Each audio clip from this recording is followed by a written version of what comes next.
মানুষ কোনো বিবাহ অনুষ্ঠান হলে, দেখাশোনা হলে মেয়েদের ফতোয়া, ওই দেখাশোনার সময় ডিম সিদ্ধ দিতে নেই, ডিম দিলে বিয়ে ভেঙে যাবে। এটা হচ্ছে শিরকের আকীদা।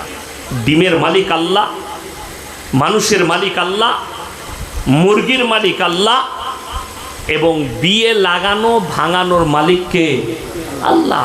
তাহলে ডিম কি করে বিয়ে ভাঙাবে? মায়েদের একটা বড় আকীদা আছে, খারাপ আকীদা। দেখবেন আমাদের চন্দ্রগ্রহণ সূর্যগ্রহণ হয় না? হয় না? হয়। চাঁদ আর সূর্যগ্রহণ হয়, চন্দ্রগ্রহণ সূর্যগ্রহণ। কোনো মেয়ের পেটে বাচ্চা থাকলে অনেক মেয়েরা ফতোয়া দেয় পেটে বাচ্চা যাদের আছে তাদের কোনো কাজ করতে নেই। সেলাই করলে কান ফুটো হবে, নাক ফুটো হবে। কোনো কিছু কাটাকাটি করলে ছেলেটার ঠোঁট কাটা হবে, কান কাটা হবে। এই যে আকীদাটা, এটা হচ্ছে শিরকের আকীদা। চন্দ্রের মালিক আল্লাহ, সূর্যের মালিক আল্লাহ, গ্রহণ লাগানোর মালিক আল্লাহ, পেটের সন্তানের মালিক আল্লাহ। তাহলে চন্দ্র সূর্য কি করে ক্ষতি করতে পারে? এ একটা বড় শিরক, আল্লাহ সৃষ্টির ওপরে বিশ্বাস। এই যে আকীদাটা, এটা হচ্ছে শিরক আকীদা। শুধু এটা নয়, আল্লাহ ব্যতীত আর কারোর কাছে এই পার্সোনাল প্রপার্টিটা ঠোকা। আল্লাহ ছাড়া ভালো মন্দের মালিক পৃথিবীতে কেউ আছে? নাই। কল্যাণ অকল্যাণের মালিক কেউ নেই। আমি গত বৎসরে ওই 10 ঘরা তারকেশ্বর, হুগলি ডিস্ট্রিক্ট, ওখানে আমার একটা জলসা ছিল। এরকম বড় প্যান্ডেল করেছে, আপনাদের থেকেও বড় প্যান্ডেল। তো প্যান্ডেলের পাশে একটা গাছ, গাছটার নিচেই আছে, চারিদিকে প্যান্ডেল করেছে, মোটা গাছ। গাছের গোড়ায় মাটির ঘোড়া রাখা আছে, আগরবাতি আছে, মোমবাতি আছে, আর একটা চাদর ল্যাপটানো আছে। আমি স্টেজে গিয়ে বললাম, বাবা এখানে তোমাদের হিন্দু মুসলিম ভাইরা খুব ভালো, তোমাদের মধ্যে মহব্বত আছে। বলে কেন হুজুর? আমি বললাম, এই তো ওখানে হিন্দু ভাইরা পুজো পাঠ করার, তোমরা এখানে জলসা করছো। বলে হুজুর না, ওটা ওনাদের নয়, ওটা আমাদেরই। আমরা তোরা কি করিস? বলে বুড়ো পীর সাহেব আছে। কষ্টটা এক জায়গায়। ইমানদারির সঙ্গে বলুন, একটা অমুসলিম ভাই সে একটা মাটির মূর্তি তৈরি করে যদি পুজো করে, তাকে আপনি বলেন এটা শিরকের কাজ। আর আপনি গাছতলায় ঘোড়া রেখে সিজদা করবেন আর ভালো মন্দের মালিক মনে করবেন, এটা কি করে ইমানদারির কাজ হতে পারে? এটাও তো শিরক।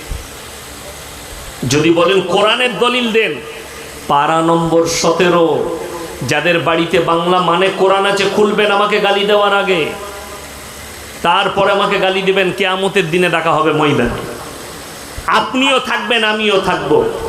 আল্লাহকেও কি বাদ দিবেন না? ইয়াসিন সাহেবকে লুকিয়ে দিবেন না? আমাকে জান্নাতে ঠেলে দিবেন না? আমারও বিচার হবে। যারা মনে মনে করছেন এই মৌলবি কটা জান্নাতে যাবে, ফালানাস আলান্নাল্লাযীনা উরসিলা ইলাইহিম ওয়ালানাস আলান্নাল মুরসালিন, এই মৌলবি মোল্লারা তো অনেক দূরের কথা।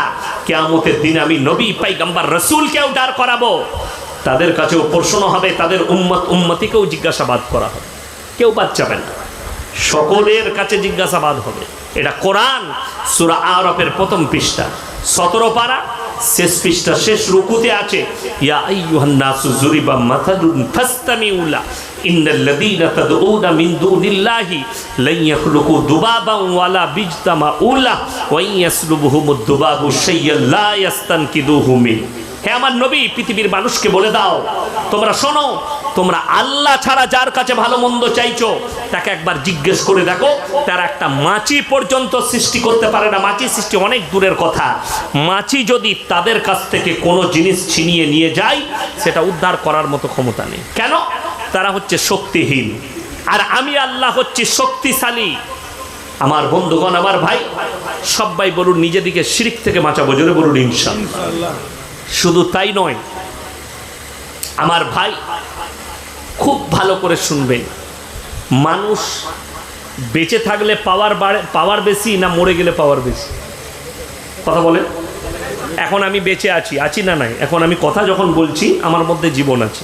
এখন যদি আমাকে আব্দুল্লাহ ভাই বলে, ইয়াসিন ভাই আমাকে 50 টাকা দাও, আমি পকেট থেকে বার করে দিতে পারবো না? পারবো না? পারবো। আচ্ছা, আমি যদি মরে যাই দিতে পারবো? কথা বলে।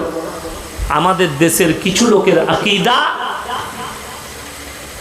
হুজুর যখন, ইয়াসিন সাহেব যখন মরে গেছে, পাওয়ার বেড়ে গেছে। আমি বেঁচে থাকতে আপনাকে 1 টাকা দিইনি, আপনার কাছ থেকে নিয়েছি, আর মরে যাওয়ার পরে আপনি আমার কবরে গিয়ে ভালো মন্দ চাইছেন। আমার ব্যবসায় বরকত দাও হুজুর, আমার ব্যবসায় দাও, আপনি আমার কবরে চাইছেন। আরে বেঁচে থাকতে, আচ্ছা আপনারা বলুন তো, আমি একজন জলসা করনেওয়ালা, হ্যাঁ আমরা মিলাদ করি, জলসা করি, তো ইমানদারির সঙ্গে বলুন তো, শুনেছেন কোনো মৌলবীর বাড়িতে মিলাদ হয়েছে? কথা বলে না এরা? না, নিজের ঝাঁটা পরেরই কাজে লাগে, নিজের কাজে লাগে না। আমিও বাড়ি তৈরি করেছি একটা, আমার বাড়িতে মিলাদ পড়া লাগেনি, কিন্তু আপনি বাড়ি করলে, হে বাড়ি করেছিস, জি হুজুর, মিলাদ করলি না? করবো করবো, আমাকে দাও দিবি। কথাটা বুঝতে পারেননি? আমি কারো বিরোধী দিলে আমারই বাজার খারাপ হবে, আমিও তো লোকের ঘরে দোয়া করতে যাব। খুব ভালো করে বুঝবেন।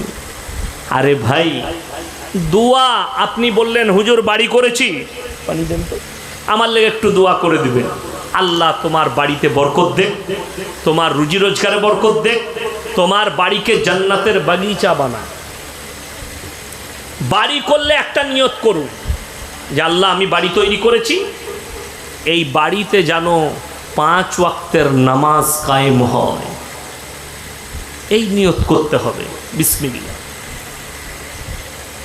আর বাড়ি যদি টিভি সিনেমার বাড়ি হয়, বাড়ি যদি বদ্দিনেতে ভরে যায়, তুমি রেডি থাকো আল্লাহর আযাবের জন্য। আল্লাহর যতগুলো আযাব আছে, সব থেকে মারাত্মক আযাব হচ্ছে অভাব।